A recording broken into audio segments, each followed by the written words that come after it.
This is the tale of a little lion cub who had it all, lost everything, and had to dig deep to reclaim his destiny. Deep in the heart of the vast African savanna lived a little lion cub named Leo. His world was a paradise of endless sunshine and boundless plains. His father, Mufer, was the mighty king of the pride, his roar echoing like thunder across the land. His mother, Zara, was the heart of the family, her gentle nuzzles and warm licks a constant source of comfort. Leo spent his days playing, tumbling in the tall grass with his siblings and learning the ways of the wild from his wise father. Mufer would teach him how to track antelope, how to read the winds, and most importantly, how to lead with courage and a fair heart. "A true king protects his own, Leo," his father would say, his voice deep and reassuring. "He is strong, but he is also kind." Leo idolized his father. He dreamed of the day he would grow up to be just like him, with a magnificent mane and a roar that commanded respect. Life was perfect, a sun-drenched dream from which Leo never wanted to wake. But one day the dream turned into a nightmare. A strange, thunderous noise, louder than any animal he had ever heard, ripped through the tranquility of the savannah. The ground trembled. Panic seized the air. Men, creatures Leo had never seen before, arrived in loud, rumbling metal beasts. They were armed with strange, shiny sticks.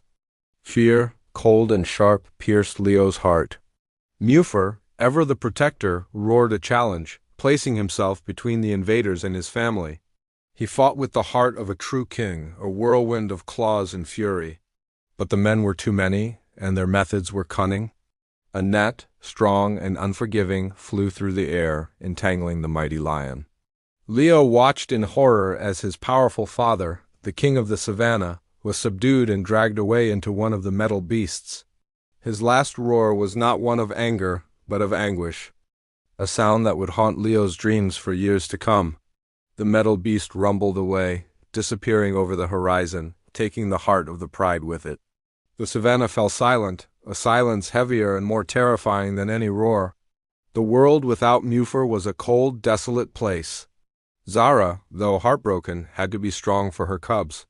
But the shadow of her lost mate hung over her, and the pride, now leaderless, began to fracture. The hyenas, once kept at bay by Mufer's strength, grew bold, their taunting laughter echoing through the nights. Food became scarce. The other lions in the pride grew restless and uncertain. The once vibrant community was now a fragile group on the brink of collapse. Leo felt a profound emptiness. The world that once felt safe and full of promise now seemed hostile and full of danger. He would look at his mother's tired eyes and see the weight of their survival resting on her weary shoulders. He was just a cub, small and afraid. How could he possibly fill the massive paw prints his father had left behind? The lessons of his father felt like distant memories from another lifetime. The playful cub was gone, replaced by a young lion burdened with a grief too heavy for his small frame. As days turned into weeks and weeks into months, a harsh reality set in. Zara did her best, but a pride needs a king. The savannah is an unforgiving place for the weak. Leo realized he could no longer hide behind his mother's protection. He had to grow up, and he had to do it fast. The memory of his father's words, "A true king protects his own," echoed in his mind. It was no longer a simple lesson. It was a call to action. He began to observe, to learn not just from his mother, but from the world around him. He watched the cunning cheetahs and their lightning-fast hunts. He studied the patient crocodiles, masters of the ambush. He learned to listen to the whispers of the wind and read the stories written in the dirt. He started training, pushing his young body to its limits. He practiced stalking in the tall grass, honing his pounces on unsuspecting lizards and small critters. His playful tumbles with his siblings turned into serious sparring sessions, each one a lesson in strength and strategy. He was no longer just playing, he was preparing for a battle he knew was coming. His grief began to transform, hardening from a crippling sorrow into a fiery resolve. He would not let his father's legacy die. He would not let his family starve. Leo's transformation did not go unnoticed. He was still young, his mane only just beginning to sprout, but there was a new fire in his eyes. It was the same fire he used to see in his father's. One evening, a large pack of hyenas, led by a scarred and particularly vicious leader, decided to challenge the weakened pride for their territory. They surrounded the lions, their whoops and cackles dripping with malice. The lionesses, tired and outnumbered, formed a defensive circle around the cubs. Zara stood at the front, her body tense, ready to fight to her last breath. It was the moment of truth. Fear pricked at Leo, but a stronger emotion surged through him: duty.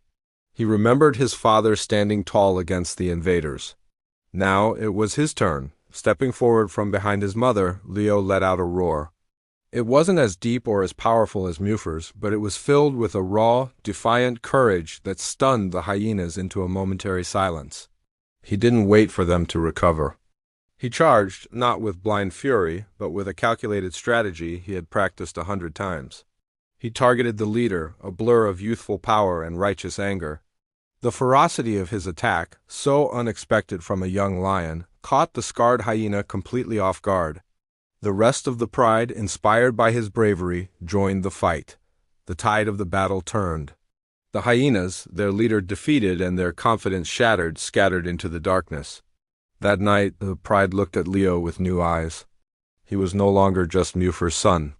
He was their protector, their new hope. He had faced down their greatest threat and won. The victory was a turning point. Under Leo's emerging leadership, the pride began to heal.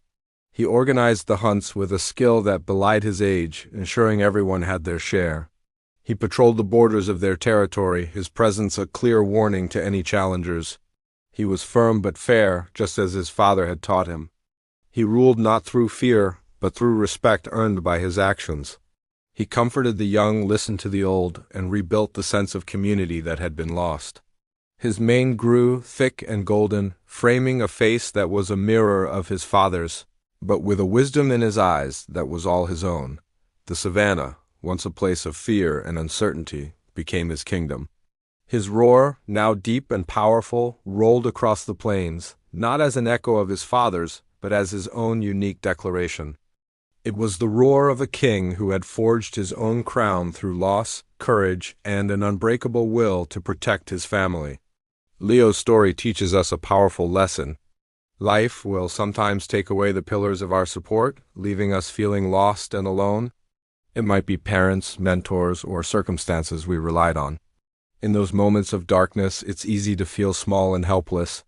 But like Leo, we all have a hidden strength within us, a reserve of courage we may not even know exists.